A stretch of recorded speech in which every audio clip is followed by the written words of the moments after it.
A lot's happening in government. The headline today in the Standard: no pain, no end to pain, as doctors say big no to offer. Kenyans are bracing for more suffering after doctors and authorities failed to agree a day after state concessions shone a ray of hope on ending the strike. Yesterday, the government warned some of the demands are unattainable. And some of these demands are exactly like how much should the doctor interns be paid. CBA talks about, a doctor intern ending up taking home about 200,000 shillings plus. And the national government has said, Bwana, hey, we can't afford this. The highest we can go maybe is about 70-something thousand shillings. Doctors have said CBA or nothing. All right. This has now prompted the doctors' strike, which we are seeing now. Even the clinical officers saying they're getting into this strike, and other cadres also coming into the nurses are split in the middle between whether to join the strike or not. It's what's causing, for example, this conversation that's been brought up by the MP for Embakasi, East. Babu Owino. He has written a notice of motion to the clerk of the National Assembly saying, please be warned here that I intend to bring a motion for the censure of the Cabinet Secretary for Health, Susan Nakhumicha. Let me read that one. So the Honorable Babu Owino, Member of Parliament for Embakasi East constituency, has written to Samuel Njoroge, the clerk of the National Assembly, notice of motion, the removal of the Cabinet Secretary for Ministry of Health, Susan Nakhumicha. He says the grounds for removal are gross violation of the Constitution and incompetence. He says, as a result of the doctor's strike, a majority of Kenyans' right to life, as well as the right to the highest attainable standard of health, has been grossly violated. Since the strike began last month, scores of Kenyans have been unable to access medical care, and in some dire cases, some have even lost their lives. The CS has exhibited incompetence in that she failed to avert the doctor's strike, which has now entered its third week. She has also failed to honor the doctors' collective bargaining agreement and has instead taken a hard line and is instead threatening the striking doctors with immediate sacking and replacement. The CS has further failed to appreciate the seriousness of the strike and has failed to provide a lasting solution to settle the demands of the medics, including hiring of interns, trainee doctors, and payment of salary arrears. So the MP says, I'll be moving this motion, seeking the resolution of the House to require His Excellency the President to dismiss the Cabinet Secretary from office. And says he has attached the necessary evidence to go with this particular notice of motion. This is one minister. There's also the issue of the other headline, again in the Standard: fat cats at center of fertilizer scam tried to kill a story. There's a story about fake fertilizer in the country. Yes, there is. And the question is... And there's another story here of the accident, and it's a headline in the Nation today, of a family that's mourning the death of 9 family members from the tragic road accident on Mombasa Road during Easter. That in the 3 months that we've completed of 2024, that close to 50 people have died from road accidents. Yeah. And so the question is, where then does the responsibility lie? All right. There seems that as we look at so many sectors in the country today, that so many things are going wrong, if you want to use that basic. And it just reminds me of one of the famous quotes in Hamlet that said, something is rotten in the state of Denmark, that one may smile and be a villain. There are more things in heaven and earth, Horatio, than are dreamt of in our philosophy. That beyond what we see as the physical manifestation, that there is something inherently wrong. Something is not working. Something is not working. And you smell it, and maybe you feel it, but those are just symptoms or signs that actually there's something that's not working. So where will you look and what will you say in terms of what the problem is?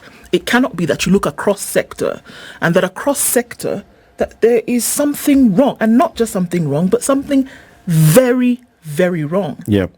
So take your pick. This is interesting because the National Council of Churches is now calling for the resignation of Health Cabinet Secretary Susan Nakhumicha for failing to avert the ongoing humanitarian crisis, health crisis in the country. Dr. Kanga says, if I was a Minister of Health by this time, either if one person dies in some countries because there is something wrong, it is either she fixes it or she steps out. It is very simple. They've gone on to also talk about the fact that they say, look, we cannot have a situation where fertilizer that is going to be applied to farms from which Kenyans will eat tomorrow then is fake. Who is the person who is in charge of this docket where this is happening under their watch? It's a no-brainer. Something like this happens that affects the very livelihoods of Kenyans. There should be no question about where you should be. You either fix it, that those who then were involved have a question to answer, or you step aside. Very simple. If we want to draw another parallel, 50 people cannot die from road accidents in 3 months in a country, and the question remains, what exactly is happening? I'll give you an example. Last year, there was a train accident that took place in Greece. People died before they started to investigate what happened, because it was clear that there was a fault. The Minister for Transport, sitting in his office in another city, wrote a letter of resignation. So you ask yourself the question, what responsibility do we take for things that go wrong? And it goes back to my question at the very beginning of this show today. What value do we place on life? And I'm not just talking life and death, that somebody will die. I'm talking about life, living today. What value do we place? How important do we take the responsibilities that we have been given, whether as ordinary citizens or those who've been given a position of leadership or governance? It cannot be that wherever you look, it's like you throw a stone, it's going to land on something. You throw a stone in Kenya today, it's going to land on a problem. Look at what's happening with education. Look at what's happening with health. People are dying because doctors cannot go to work. Doctors won't go to work. Why won't they go? There's been a problem. And I look at the health sector today and I say, you know what? People talk about Nakumicha should step aside. She should do what? The problems did not start. It's not Nakumicha. It's not her. The genesis. They did not start with her being in office. Are we looking at the genesis of this issue? What value do we place whereby the doctors come and they sign a CBA 2017 to 2021, and the very tenets and elements of that CBA you are unwilling, because I refuse to say incapable of, unwilling to live through? Unwilling. What kind of devil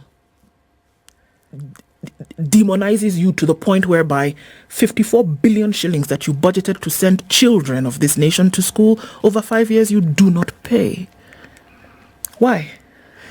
There's something that's completely wrong. There is a problem. And we ought to get to a stinks. point where you have a national conversation. Like, let's say all pause, okay? Can we all address our truth? Because we've got to face the truth at some point. And this truth is just basically just knocking us from various angles, excuse me. But we are refusing to confront this truth. There's a truth that's completely hitting us in the face. When we see delays in the disbursement of money to counties, when we see delays in the disbursement of money for capitation to schools that's affecting education, when we see delays in the posting of intern doctors because there's no money that's going to be able to send the intern doctors, and even when they have been pushed, they say, you know what, we really can't afford. When we see all these things, there's something wrong. And then look at the other side. There's a project that's implemented by government that says, all right, let's support our farmers so that then our farmers can increase their yield. Okay, we are going to have a fertilizer subsidy. A fertilizer subsidy is basically saying that taxpayer money will come from the exchequer to pay for the price of fertilizer in the market, and then we'll only tell the farmer to pay this much. Right? The rest will come from the consolidated fund, Uko Bele. Somebody goes and grabs that fertilizer and does whatever voodoo with it, that what ends up in the market, in the farm, with the farmer is not the fertilizer. Now, we can have very many arguments here. Oh, you know, there's no fake fertilizer. There's no big... This is nonsense. The Prime Cabinet Secretary's speech over the weekend clearly indicated that the government knows that something wrong with the fertilizer. Okay? So there's something wrong with the fertilizer. What is it? How can we allow people to do this? How can we allow people to bring in mafuta, or we are told it's fake mafuta? Oh, sugar is condemned. Sugar leaves a warehouse. Sugar goes to a warehouse. Sugar disappears from warehouse. Sugar ends up in people's cups, and people consume that sugar. It had been condemned, and we do not have anything. Something is wrong in the state. Something is rotten in the state of Denmark. It is. And we have to face it. We have to ask ourselves, what is it? We can remove Nakumisha today and bring somebody else tomorrow. We can remove Jogon Ndongo today and bring somebody else tomorrow. We can even remove William Ruto and bring somebody else tomorrow. But if we are not confronting what our problem is, we are not moving forward. And look, if you want to look at the roots of the matter here, is that the degeneration of morals has gotten to the point whereby, imagine a world so skewed, a thinking so skewed, that the very thing that is going to feed a people to keep them alive is bastardized for somebody to then make money. And in some realm, that is okay. It's okay. It is far removed from any kind of normalcy, completely. Yep. That, because I do believe that fertilizer came into this country proper. Yep. But this is the deviance that we talk about. That somebody or a cabal of individuals decided, you know what, man? We can make this thing go a lot further and we can charge the same money for it. But what we're going to do is going to open it up and mix it with whatever else we need to mix it with, and then repackage it and get maybe triple, quadruple times the yield, sell it for the same money, and take that money and put it in our pockets. And we don't care what happens after that. Imagine. That's the problem. Imagine.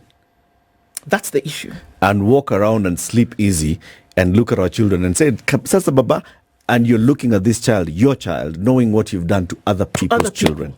And then the people who shared part of the spoils have the gumption to be able to deny and say, actually, no, there's nothing like that.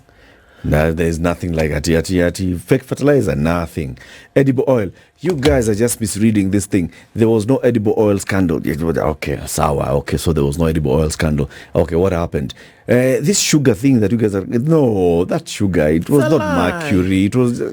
Okay, so sugar. Fertilizer. No, there's no fake fertilizer. Okay, so we agree. Okay. So what happened to over 600 people who died in Shakahola? We are... Okay. So what's happening to the very, very many people who are being killed in the North? We're dealing with it. No problem. We're dealing with it. Okay. What is happening to our children in school? I said I'll give you the example. Today is Thursday.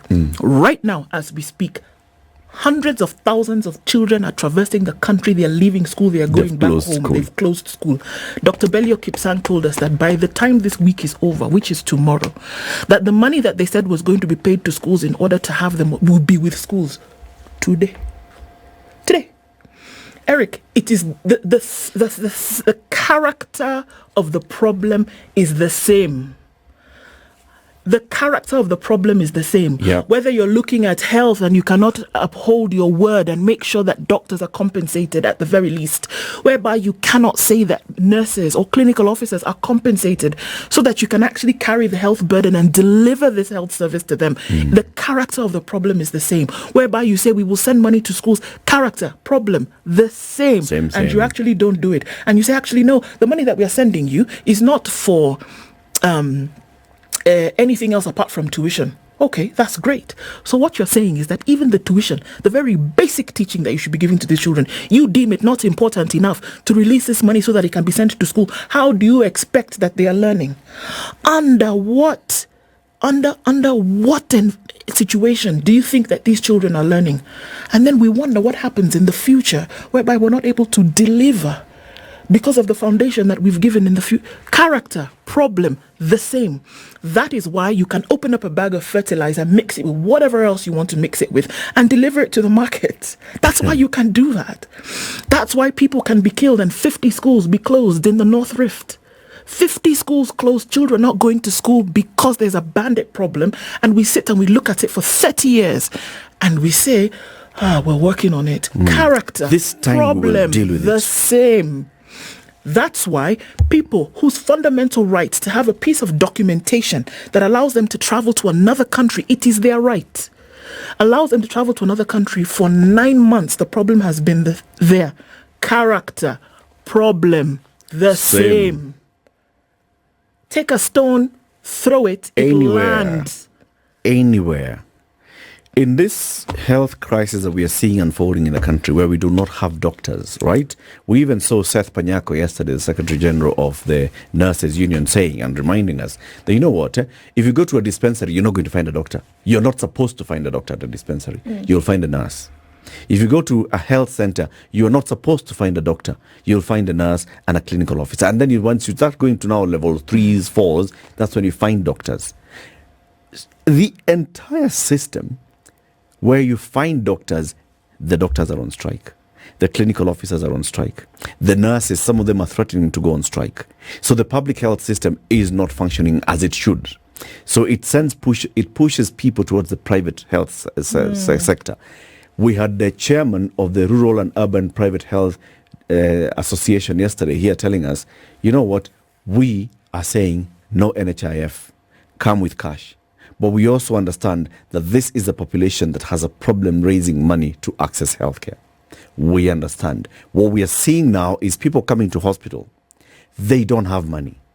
Yes, we are working. We have opened our doors. We are running facilities. Over 47% of health in this country is provided by private and faith-based providers. All those are now receiving everybody who's going to hospital. But because you don't have NHIF, you're not going to be able to access that service. They're not accepting anything that is called NHIF. You have to go with cash. There's a problem. Something is rotten in the state of Denmark. And we've got to ask ourselves, what is it? What is it? We must have a national conversation and ask ourselves, what is it? And so how shall we solve it? And not start just keep, slapping things here and there, slap this, slap that, or remove Inspector General of Police, remove the police commander here, remove minister here, remove Director General of Health there, remove treasury person there. Those things, we're just playing games, but the rot is still there. We are still in the same pigsty. It is. And I think this is the thing that I often hear, that people we will ask the question, then we keep talking about the same problem, we keep talking about it, and that's why I bring up the issue of a character of a problem, because a conversation does two things for you. One, it allows you to go to the next point where you keep discussing this issue to the point where somebody is uncomfortable and decides, okay, well, we then are going to change, or somebody will stand up and do something about it. That's why you cannot but talk about these things. The desire for anybody who does wrong and benefits from wrong, you know what the desire is? Is to keep it quiet. Yes. And that you do not talk about it. And that you do not make them uncomfortable with what is happening.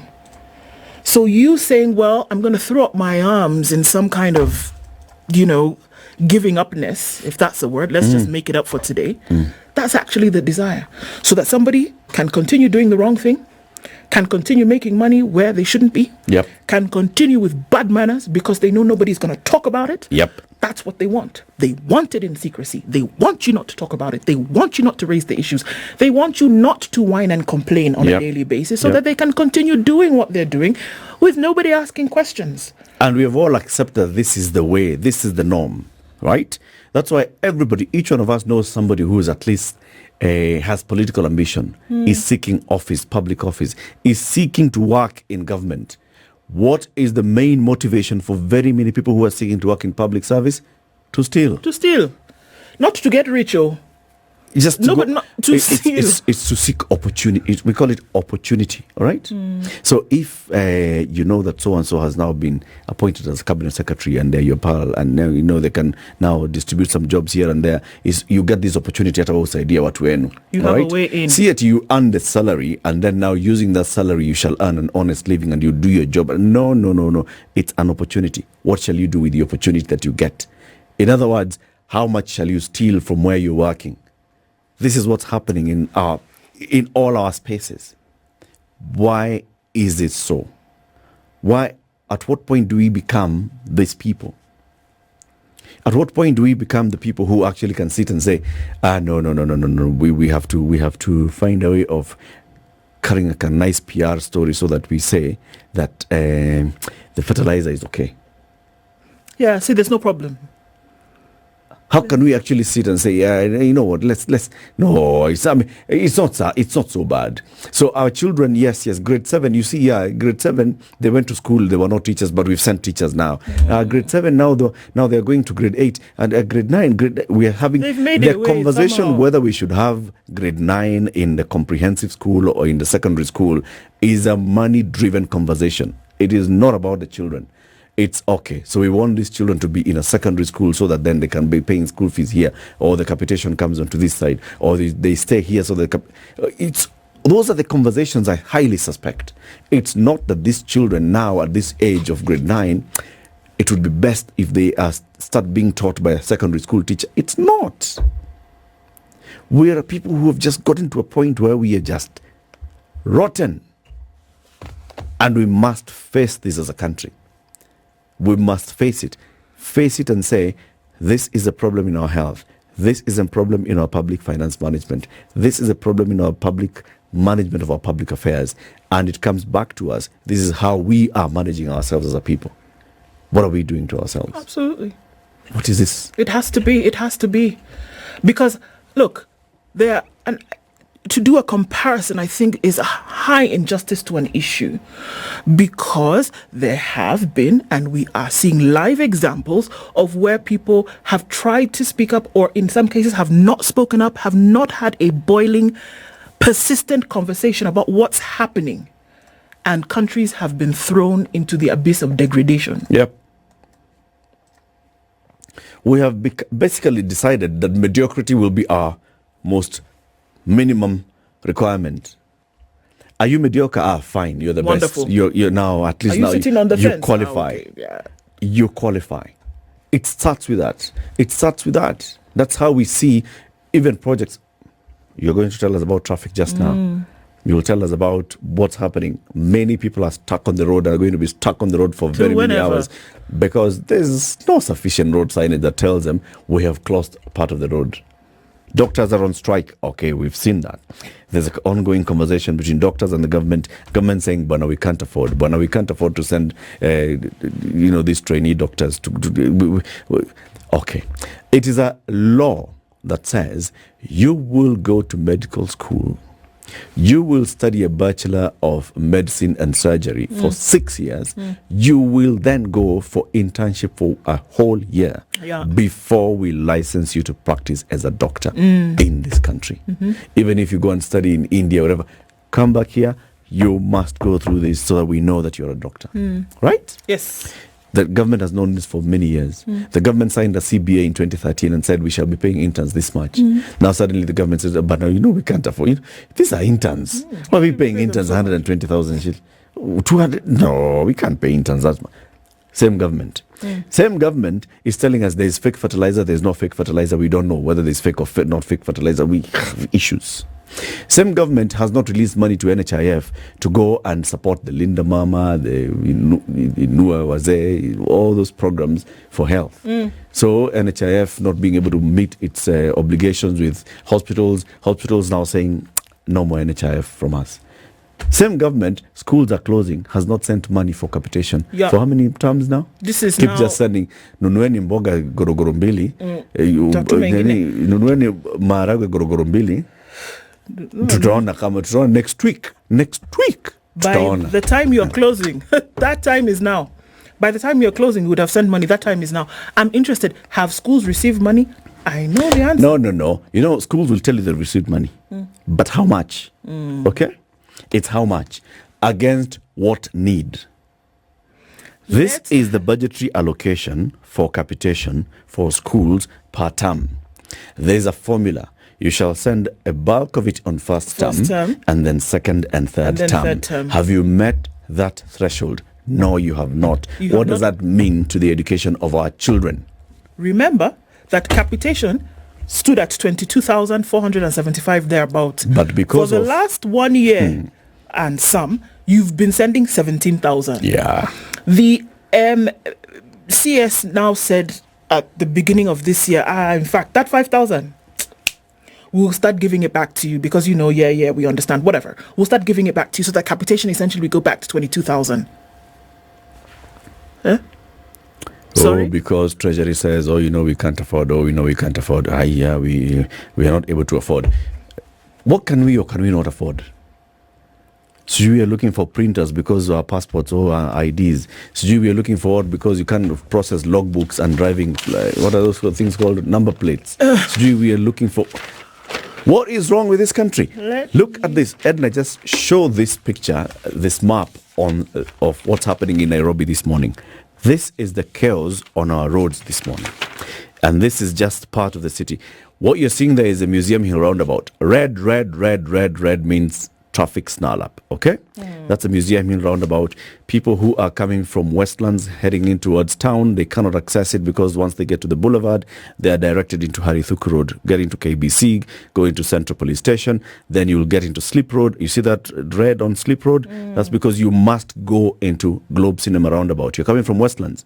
You want to go to Nyayo House. You want to go to Mombasa. You want to go, if you're not on the expressway, you're down there. Yeah. You must go to Globe Cinema roundabout. Yeah. That's how you proceed. You're coming from Thika Road, Muranga Road, Kiambu Road. You are on Muranga Road at Ngara. You must get into the Globe Cinema roundabout. You're coming from Westlands, Parklands. You must use Kipande Road. You must get into Globe roundabout. All this because there's an ongoing construction of an underpass crossing from University of Nairobi hostels into the University of Nairobi main campus. That is a construction that's going on. It's okay. However, is there sufficient warning and signage that's been given to motorists so that you know to think ahead? No. This is a manifestation of the problem that we have in this country. We have accepted mediocrity as the normal thing to do. Yeah, that you will say that we'll give a notice of 5 days before and we'll tell you that this is going to happen for the next 10 days. Now, we are all going to enter into these murky waters and we'll just start digging the road. Okay? Yeah. Now, how you will get to where you're going, if you woke up in the morning and you didn't see a sign and you just kept going until you get to the place where the road ends, that's your problem. Yep. We're doing what? We're digging the what culvert. When we finish, we finish. Yeah. When we leave, we leave. Whatever you need to do to figure out whatever you're doing, you figure it out. Do you see when I talk about the character of the problem being the same? It's the same thing. There's no fake fertilizer, but you who bought a bag of something that you don't even know what it is, guess what? Put it on your farm. If you planted maize and you get avocados, that's your problem. That's your problem. Shauriako. Yeah, wherever you're gonna land, where you're coming from, then okay, we'll deal with it when we get there. Okay, doctors have gone on strike. If you happen to, if you fall sick, you go to a hospital. People who don't have food to eat have paid NHIF. Then now you have a card, you go to hospital. You cannot use it. It's okay. Go sell your cat. Yeah, go sell the avocado that you got when you planted maize. Essentially, is what you're saying. This is the problem, that it's the mediocrity, it's the bad manners. When you smell something that stinks, Eric, something stinks. What does that mean? There is something that has gone bad. Yep. It is rotten. Yep. What do you do with a rotten thing? You cut it out or you take it and you throw it away. You cannot make something that is rotten good, because the rotten thing, guess what? It rots other things. Yep. And the rotting just continues. And that's what we are saying, that there is a problem. What do you do with a problem? What's our problem? How do we deal with it? Let's hear from you. 0719 012 600. Something is rotten in the state of Denmark. What is it? What are we dealing with? Because, we keep talking about it. This and the other. Can we confront it? Can we face it? Can we face it? Can we deal with it? Can we start from the very, very, very basic and the very beginning? If you know it's your brother, it's your uncle, it's your father, it's your cousin, and you know very well that they're involved in the importation of fertilizer, and maybe they could have played this dirty game, or they're involved in the COVID billionaires and just came and went, or they were involved in any other of these other big scandals, or edible oil, mafuta ilikuja, mafuta ilikuwa imechanganywa na nini, oh, did we eat it, did we not, and we just these are the ones who are now making watu unajua wako kwa serikali, my friend. wamenunua mashamba. They wanna eat. They wanna kula. And we are just sitting there and we are looking for that opportunity to get in there so we can do the same thing. We replace all these guys, we replace with whoever we replace. We are likely to get a high percentage of the people who are same as those ones that we've kicked out. Kaisha says something and he says we mischaracterize the problem. That the problem is that government or those in positions are budgeting for things whereby there is no money. So that's the problem. That's one of the issues. That's a manifestation of the problem. In what world do you start to budget for an entire nation knowing full well that I don't have money? Is that not an issue? And you don't even say. Don't say. And in fact, every year you're increasing that budgetary allocation, that the amount that you want to spend by several hundred billions of shillings.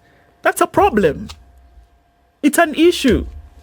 The other day we had the chairperson of the SRC here. 47% of ordinary revenue of taxes raised in this country is paying salaries. Okay?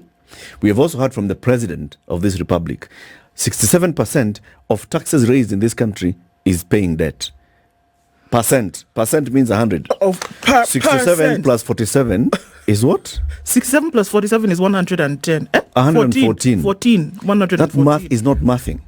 You can't have 114 over 100. It means that we are borrowing to pay debt or we are borrowing to pay salaries or both. And may I remind you, and this is just two things. That even the thing that you borrowed for, I'm telling you, Eric, if you took 100 billion shillings today and scattered it in Kenya, something will move. You will see it. If there's a project, something, there's a project, 100 billion. Okay, so 100 billion. 100 B. You pour it somewhere. We will see. We have seen. If you look at the expressway, that bill is around 100 billion shillings. You can see that monstrosity of the thing from Mulolongo all the way. Watch at the downside, the up one. The down one, that's a different story altogether. And Kipchumba has to tell us. He told us it's 3 billion shillings. It's much better. It's much cheaper. Guys have still dug up the road. Sharon in Wasingishu, good morning. Good morning, Harry. How are you? I am fine, thank you. How about you? We are okay under the circumstances. Okay. What is the problem in the country?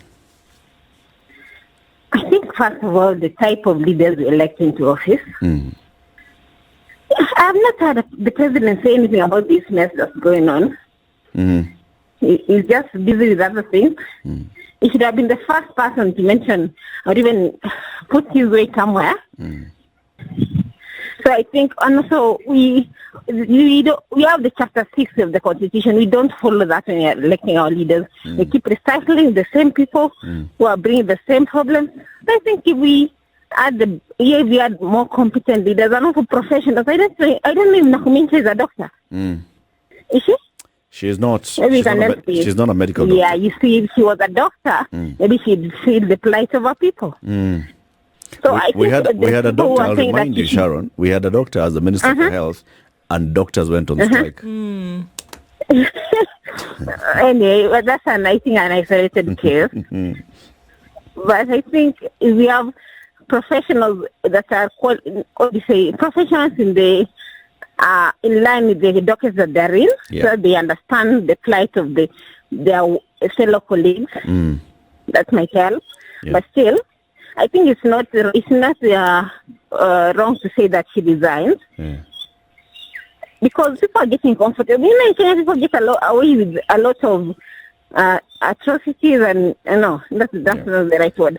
What do you call incompetency? When you're not doing your job, people get someone is a minister, they're getting paid to do that job, but they're not doing it. People are suffering. And it's not just in a docket. In all the dockets, look at the Ministry of Sports the other time. Athletes were flying in third class. Well, the ones who are not going to run. So you see. Thank you, Sharon. And then corruption, that's another factor. Thank you, Sharon. Let's hear from Karaoke in Nakuru. Karaoke, good morning. Good morning. How are you guys? Very well, thanks. How are you? Fine, thanks. I'm also fine. It's a long time since we engaged in talk. Remember? Very long, yes. Karibu sana. I'm very interested. I'm very much interested in whatever you are talking about, the conversation, the agenda that you're having, especially of the health sector. Remember, sometimes back around 3 or 4 years, I talked about this issue, and I told you, and I said, if at all not talking about the God himself. Our second God, and especially the layman, the hustler, the common mwananchi, is the doctor. Yep. Nobody does not seek the doctor's advice or something to do with the healing, isn't it? And so therefore, ever since these guys started going to the street, I think as layman or hustler nation, let me talk about that. We could have gone even to the street before as they gave that warning. Because today, so to speak, in fact, we as the hustler nation, where are we going to take our children if at all they are sick? Because we cannot afford the private hospital. What do you expect us to do? So my agitation to Kenyans is that don't wait anymore. Let's come out to defend this, our second God. Because if we are not going to do that, the country is going to get itself into a very deeper trouble in terms of the health sector. That's what I'm saying. Thank you, Kariuki. Thank you very much. Cedric in Bomet. Yes, good morning. Good morning, Cedric. Yeah, actually I moved from Bomet. I'm currently in Mwingi. Okay. Yeah, so my contribution this morning is this. We were here, I remember, not long before I used to contribute, I used to say this, that whatever we have here as a country, the total mess. This is just an architecture of His Excellency the President. He knew what he was doing, appointing all these incompetent people into the places of power.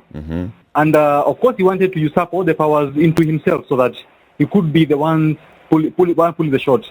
But remember, he's not a superhuman. And therefore, all these people are not put there to perform. Let's just agree that way. They're not put there to perform. They're put there so that they could be, manipulated by just some back buttons, do this, do that. And that's why we're saying this. We are having total mess. Look at our roads, what's happening in our roads. Look at the health sector, Cedric, what's happening in the agriculture sector. How do we address our problem? We have a problem. How do we address it? Yes. Let me go that point now. We can address it by saying this. Let us come out in large numbers. Let's not wait for any initiative from politicians. Let's organize ourselves, mobilize our citizens. Let's come out into the roads. Let us do the proper mandamano. We kick these people out of power because there's no one who seems to care anymore. Let us come out in large numbers and let at least fake middle class get out of their, out of their shells. Stop pretending that they can do it by themselves. Now we know that they can't do anything. Let's come out. We are all in one basket. Let's come out and defend our country. Thank you, Cedric. So Christopher in Mombasa, hello. Hello, how are you? Very well. Well, thanks. I know there's a problem. We keep on changing leaders every day. Yep. But below the leaders, there are these people who are called technocrats. They still stay in the same position. And they know what the ministry is doing from front end to back end. We have different state corporations with the same positions. If it, let's say, an organization like KRA has ICT officers.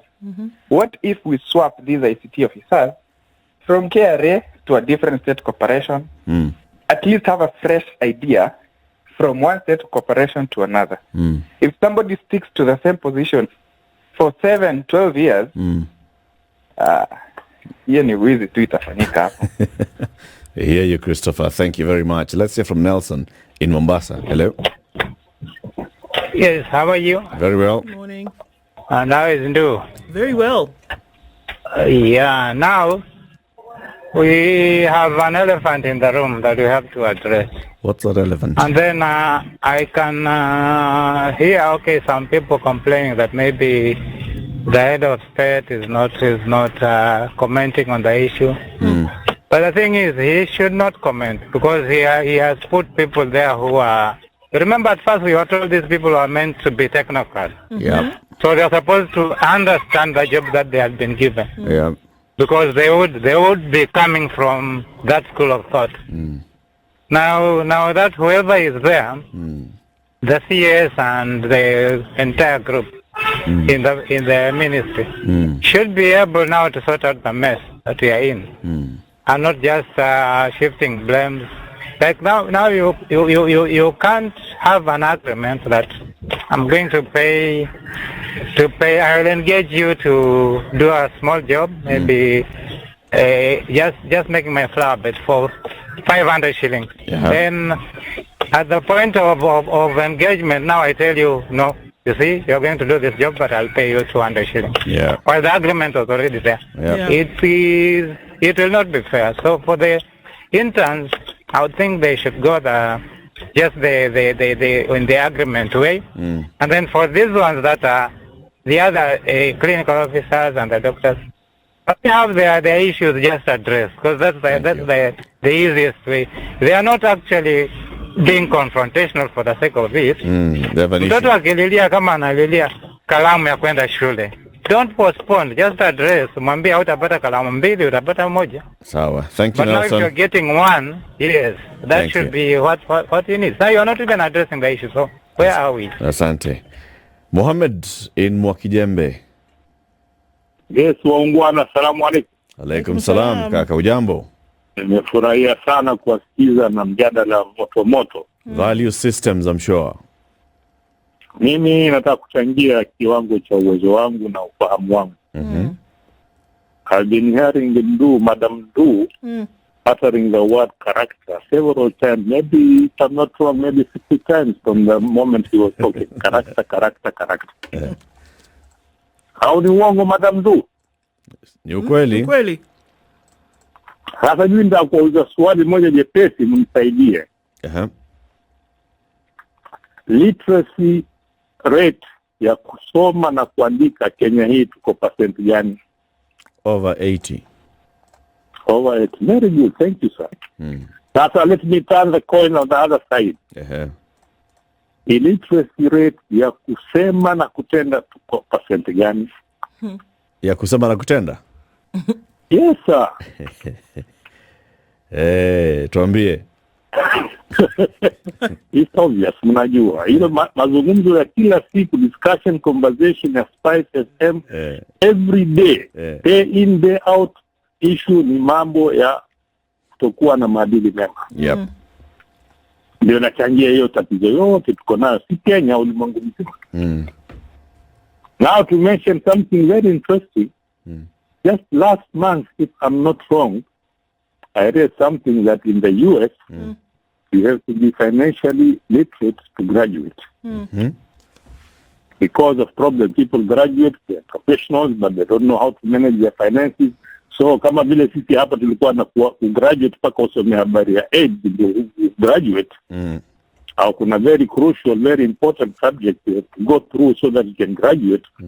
Sasa Amerika wakasema hii matatizo tuko nayo kifinance, lazima mtu akigraduate lazima awe literate kwa upande wa finance. Kitu nimeshangaa, after that maybe by a month or two, Kenya nao pia wanaanza kusema lazima kuwe na financial literacy, manake saving culture, sijui watu wakiretire. Ulisikia kitu kama hiyo ni Sasa kwa nini sisi tuna copy homegrown solution kama za Mohammed zinakataliwa, hazishereheshwi, sijui kama pia media wamekuwa captured, I don't know. Lakini every day, na you never one day mention kuwa kuna mzee mwingine aliongea kuhusu hii kitu, lazima tulitatue. Though it's a long term, kama nilipokupa mfano last time, huwezi kula githeri kwa kuweka maji ya moto. Nescafe instant unaweza. Kuelimisha mtoto kutoka nyumbani mdogo mpaka akue daktari, akue lawyer, akue profession yote ile anapenda, tunaweza kusubiria hiyo na kustahimili mpaka anaiva. Kwenye upande wa karakta hatuwezi pia kuleta elimu ya kuweza kuwawezesha hawa watoto kadri wanavyokuwa, hiyo maadili yao inajengeka, inakuwa vizuri. Na hii issue si hapa Kenya, it's a global catastrophe. That's the point that we are raising this morning, Mohammed. That's why we're saying that there's a problem. We've got to confront this problem. If problem is a broken down system, if it's our values, can we identify and all agree that something is wrong with our value system? Can we start addressing this value system and go with it, and how do we deal with it? Thank you, Mohammed. Sikiza basi kidogo, sorry Mr. Alati. Kuna kitu kwa nataka kuendelea hapo. Kuna msemo unasema, when you lose money, you lose nothing. When you lose health, you lose something. But when you lose character, you lose everything. Indeed. Now see, globally we have lost character. Hata climate change hii inaleta balaa kila mahali. We are losing everything because of character. That's true. Mohammed, Kwa hivyo thank hiyo you. ndio mchango wangu wa leo. Thank you, Asante. sir. Asante sana. As we conclude, many comments on YouTube. Yeah, quite a lot of them this morning. Stephen Ray says the system is broken from the leadership down the scale. The question is, we can talk about this, but then what happens? Another issue will rise and then we discuss again and then keep quiet. We shouldn't keep quiet. We shouldn't have the need to have this conversation. We should take action by demanding and electing the correct people with ideas, not tribe or party, but we need to take pride in ourselves and country. The most unfortunate thing is that we continue to talk about the same things over year in, year out without anything being done. And this is said by government. The main issue stems right at our families, our homes. Once all of us choose to fix our families, maybe in 10 or 20 years to come, things will change. The problem is more fundamental than the people in the offices. The ideology and the pursuit of political office is the new rich. Change will only begin with us as individuals and the choices that we make. I mean, it goes on and on and on. Yep. But one thing is clear. Everybody agrees that there's something wrong. Iko shida. Yeah. We must start from that point. Iko shida. And point to as many places as we want to point. But we must address what our problem is. Yep. We keep replacing people after every 5 years and keep saying, oh, it's the same problem. Then the problem goes deeper than that. Yes. It cannot be that it's all because of our partner. No way. Anyway, keep it here for more conversations. This is the Situation Room, the only way to start your day.